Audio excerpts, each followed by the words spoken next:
Hai, Assalamualaikum. Nama saya Nur Fatihah binti Arman. Nombor kad matrik D2091087505. Okey, video ini dilakukan adalah untuk menyelesaikan tugas pentaksiran akhir HNF 3012 iaitu falsafah ilmu.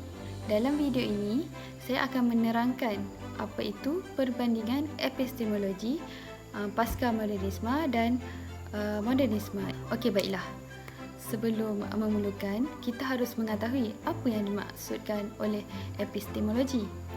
Epistemologi ini merupakan satu perkataan daripada Yunani, dua perkataan iaitu yang digabungkan iaitu epistism iaitu yang bermaksud kajian atau teori, manakala logos yang bermaksud ilmu atau pengetahuan. Jadi dua perkataan ini digabungkan menjadi epistemologi yang bermaksud teori pengetahuan. Dan dalam kata lain, epistemologi ini merupakan falsafah ilmu yang membincangkan tentang hakikat, makna, kandungan, sumber dan proses sesuatu ilmu itu terbentuk. Okey. Sebenarnya, modernisme ini telah lama bertapak atau berarka umbi di dunia iaitu pada tahun sekitar abad ke-17 iaitu pada zaman Yunani, kemudian berkembang kepada zaman Rom dan menyusuri ke abad era moden pada masa kini. Modernisme itu merupakan satu era di mana muncul pada abad ke-17 iaitu gerakan atau pemikiran yang berjuang untuk menggantikan segala pemikiran tradisionalisme iaitu pemikiran terdahulu. Iaitu modernisme ini mengikut aliran keadaan semasa yang dianggap moden. Oleh itu, modernisme ini menolak era tradisionalisme iaitu semasa sebelum abad ke-17 di mana sebelum abad ke-17 masyarakat pada waktu tersebut masih menganuti agama-agama iaitu mempunyai kitab seperti Bible dan sebagainya. Tapi dengan adanya modernisme ini, mereka menyangkal kebebasan agama iaitu mereka menyatakan bahawa agama merupakan sebuah perkara yang kolot. Okey, dalam penghujahan, modernisme ini dipanggil zaman pencerahan atau zaman Enlightenment iaitu di Eropah. Ianya mula berkembang apabila munculnya tamadun barat yang dikuasai oleh Charles Darwin, Sigmund Freud dan Karl Marx, iaitu mereka menekankan akal sebagai tunjang utama menentang fahaman tradisionalisme. Akan tetapi itu merupakan pandangan di Eropah. Pandangan di sekitar Asia terdapat pandangan Ghazali Darussalam iaitu pada tahun 1998 yang mengatakan modernisme ini merupakan sesuatu yang bersifat kini atau yang baru iaitu berhubung dengan waktu yang telah berlalu dan atau pada waktu kini. Dalam konteks ini, sesuatu baharu ini dikaitkan dengan perubahan. Apa itu? Apakah yang dimaksudkan oleh Ghazali Darussalam ini?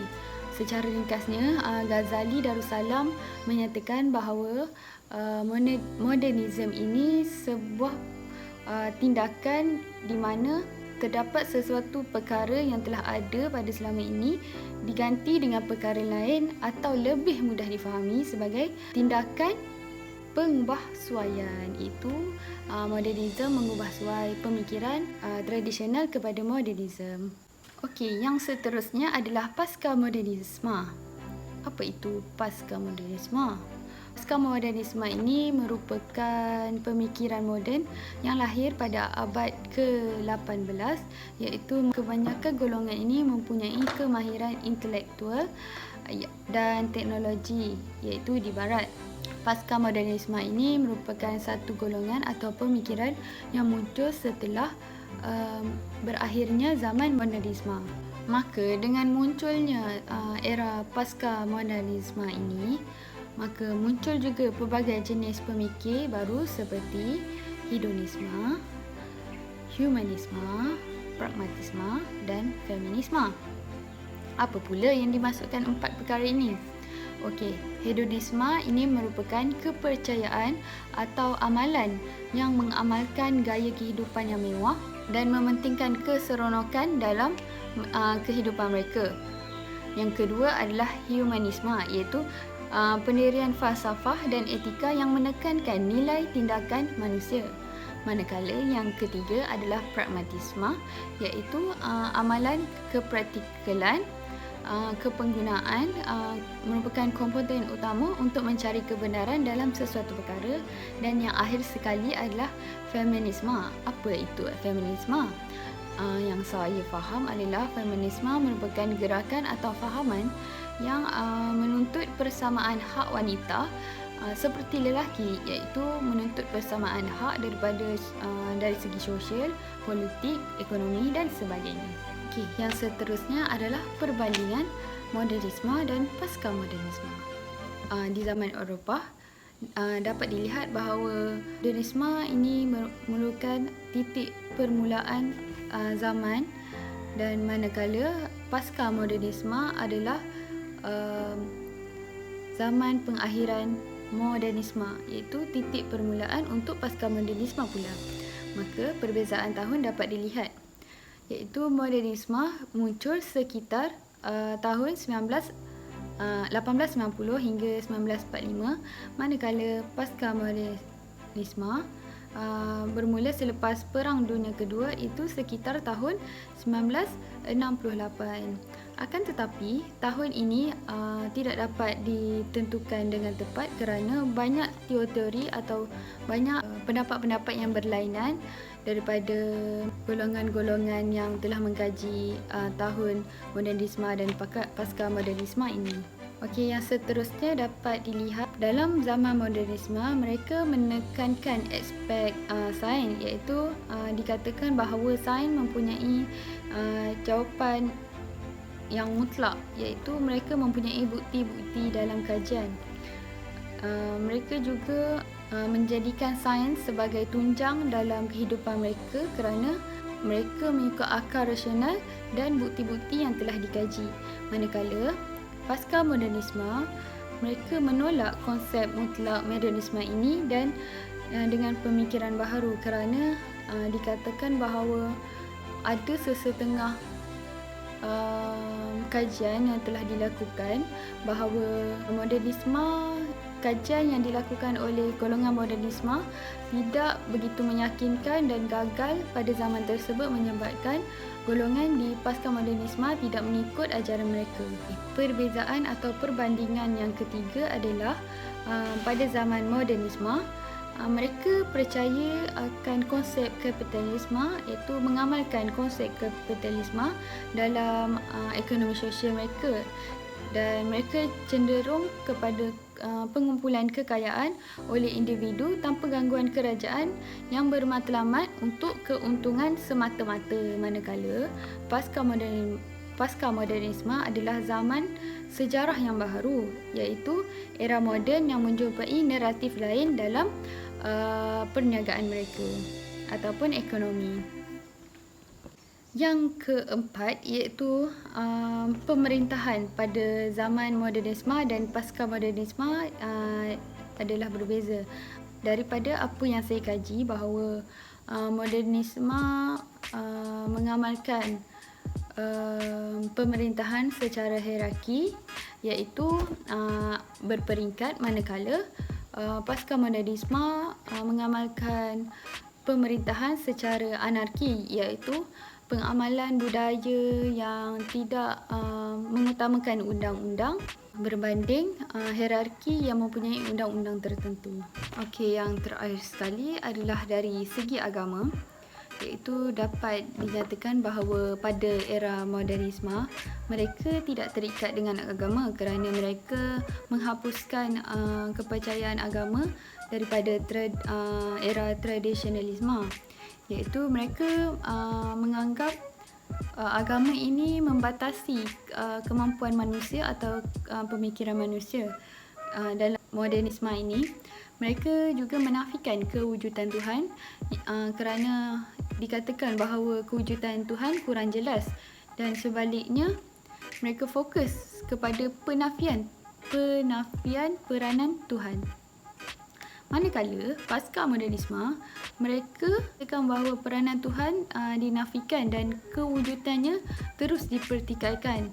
Maka ramai di antara golongan pasca modernisme menggunakan istilah ketiadaan Tuhan, iaitu dapat dibuktikan dengan penulisan Nietzsche dalam bukunya yang berjudul The Gay Science, yang lebih yang menceritakan atau menonjolkan Tuhan itu sebagai the death of God. Seterusnya adalah sudut refleksi diri, iaitu bagi pendapat saya, modernisme ini merupakan sesuatu perkara yang baik sebenarnya, kerana ianya merupakan satu perkara yang dapat meningkatkan kemajuan dari sesuatu perkara yang dipandang rendah hingga ke tahap yang lebih tinggi, iaitu seperti modernisme yang dilakukan di barat, iaitu seperti kemajuan teknologi, kemajuan ekonomi dan politik sebagainya.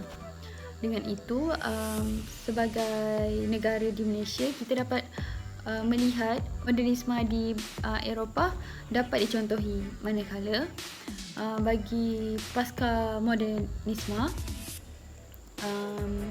saya mendapati bahawa tidak semua negara dapat mengamalkan teori pasca modernisme ini, kerana kadang-kala modernisme ini boleh membawa kepada keburukan, iaitu seperti contoh yang dapat dilihat, iaitu pasca modernisme menolak keberadaan Tuhan, iaitu sama sekali menolak ajaran sebagai Islam, iaitu yang mengamalkan ahli sunnah wal jamaah, iaitu mengamalkan sunnah dan Al-Quran dalam panduan kehidupan kita. Maka dapat dilihat bahawa modernisme dan pasca modernisme mempunyai kebaikan dan keburukan masing-masing. Oleh itu, kita sebagai rakyat atau kita sebagai golongan manusia pada zaman kini haruslah memilih cara yang terbaik untuk menjalani kehidupan harian kita agar tidak terpesong daripada agama dan tidak mengamalkan budaya-budaya negatif yang dilarang oleh agama. Selain itu, kita sebagai umat Islam dan rakyat Malaysia juga haruslah mempunyai pegangan yang teguh kepada ajaran masing-masing, kerana tanpa kita sedar kadang-kala pasca modernisme ini meracuni minda tanpa disedari oleh masyarakat, kerana kini teknologi yang digunakan adalah semakin maju.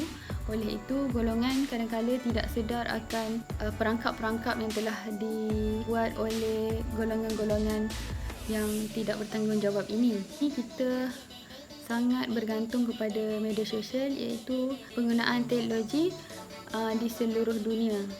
Maka dengan cara tersebut, mereka boleh menyelitkan unsur-unsur yang boleh memecah belahkan sesuatu kaum dan memesongkan kepada ajaran yang lain. Okey, sekian itu daripada saya. Sekian, terima kasih.